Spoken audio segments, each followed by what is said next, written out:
Welcome back to our Rise Primetime. I'm Somna Sambo, and of course, I have our guest commentator with me for the rest of the program, who's going to give us her personal take on the news we've all heard from all the politicians. And she's the journalist, political affairs commentator, and Arise News analyst, Dr. Constance Ikokwu. Thank you so much, Doctor, for joining us. Let's take a dig at what the PDP crisis is all about. And of course, you would have heard earlier on there were reports that there was going to be an endorsement of the APC presidential candidate Bola Tinubu by the G-5 governors. But Nyesom Wike, the governor of Rivers State, and who's the leader of the G-5 group, came out to say no. There was no meeting with the APC presidential candidate, and all those news is false here and there. Will it be like a sort of relief for the PDP, or is just a postponement of doomsday? Well, the PDP man that we had was very optimistic. Yes, no politician would tell you that they will lose the election. Whether they believe it or not, they would say that they will win. But what I want to start with is that when you look at the political terrain in Nigeria, it's treacherous. You're literally swimming in treacherous waters. The stakes in this country is very high. The stakes are high, and therefore that's why you see that there's intense struggle, intense fight for power. The regional move to the north or to the south.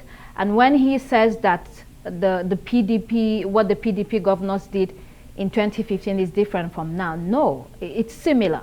Because in 2015, Atiku moved with about 7 governors, the G7 governors, the APC then. Yes, the G7 governors, it was about the movement of power from one part of the country to the other. And that action that they took demolished President Goodluck Jonathan. It's literally obliterated him. And because of that, the power was handed to President Muhammadu Buhari. So it matters. The governors wield considerable influence in this country. We do not know the level of damage that these governors would do to Alhaji Atiku Abubakar. Alhaji Atiku Abubakar has been here before. He did it to Jonathan. When he was vice president to President Olusegun Obasanjo, he did something similar. He ran against his boss. Against the preference of his boss, which was Umar Musa Yar'Adua then. People were very surprised. How do you run against your boss? President Obasanjo had to beg him to stop, to rejoin the ticket for the second term. So there's nothing new here. Everybody's fighting for power. Nobody wants to play by the rules, if there are rules at all. There has to be rules and processes, and we have to abide by them. If not, nobody should blame anybody. Everybody all right, just but fighting. What do you make of the insistence by the G5 governors that they are fighting for equity, for justice, and for a southern presidency, which, based on Nigerian politics, the pendulum is supposed to shift to the south, according to them, and that's why they would endorse someone who is a southern presidential candidate, whether from LP or APC or wherever? They have a point. It remains to be seen if they would be in agreement. Sheyi Makinde comes from the southwest. The rest come from the south and the southeast.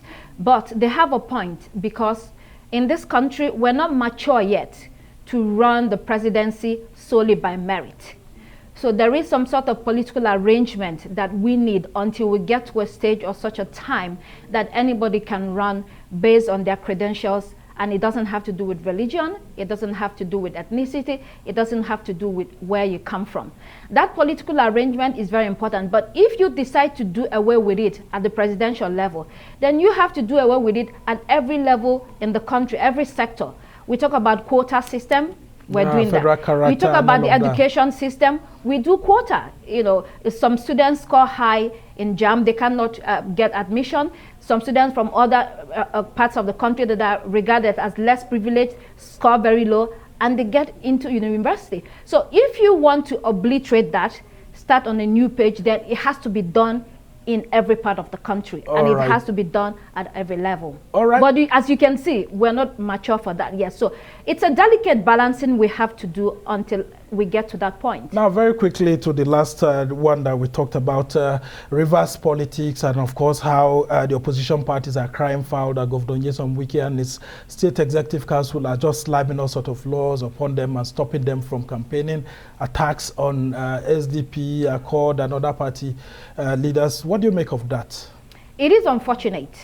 It is unfortunate that politics has to be a do or die affair, that people have to die in the course of running for office, that thugs have to take over the whole place. But then the Nigerian state is weak.